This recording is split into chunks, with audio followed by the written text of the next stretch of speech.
Welcome to another broadcast of Jerusalem's Gate. It's wee hours in the morning. Like I always say, the news never sleeps. Got some information here I thought you may find interesting. Both the Russian sources, one from RT and the other one from Sputnik.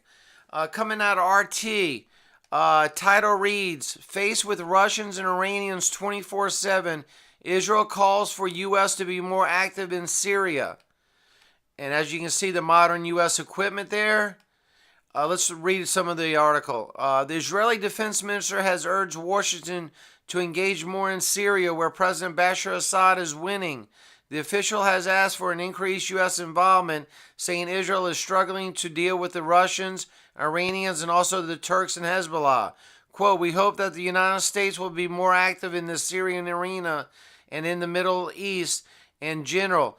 Avigdor Lieberman said in an interview with Israeli Walla News on Tuesday, quote, "The northern arena, we are faced with the Russians, Iranians, and also the Turks and Hezbollah.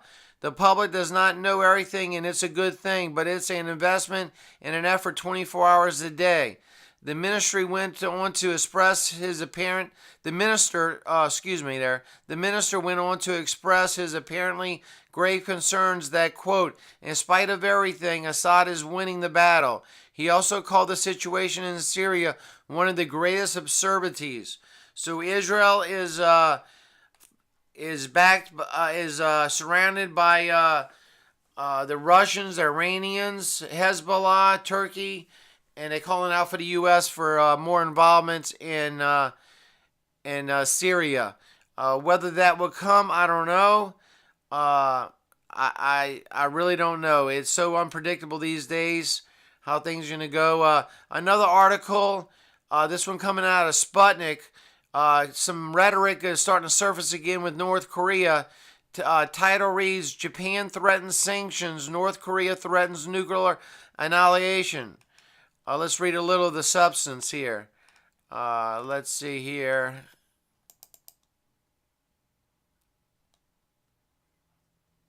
Okay, a war of words has broken out between the governments of Japan and North Korea, with Japan throwing its weight behind American policies of sanctions and military force, while North Korea threatens to unleash their nuclear arsenal on the land of the rising sun. Speaking to the United Nations General Assembly in September, Japanese Prime Minister Shinzo Abe urged the nations of the world to block Pyongyang's access to any goods, funds, people, and technology that could assist the North Korean missile program. Quote, "We must make North Korea abandon all nuclear and ballistic missile programs in a complete, verifiable, and irreversible manner. What is needed to do is not dialogue but pressure," said Abe, stressing a hardline approach of sanctions over diplomacy. So there we see North Korea threatening Japan back with nuclear annihilation. Of course, Japan is wanting more sanctions. A total denuclearization of the peninsula, which I personally don't think that would ever happen. I know what I'm fixing to say sounds a little sad, but I think it's true. I think the leaders of North Korea would rather their people starve than give up their nuclear program.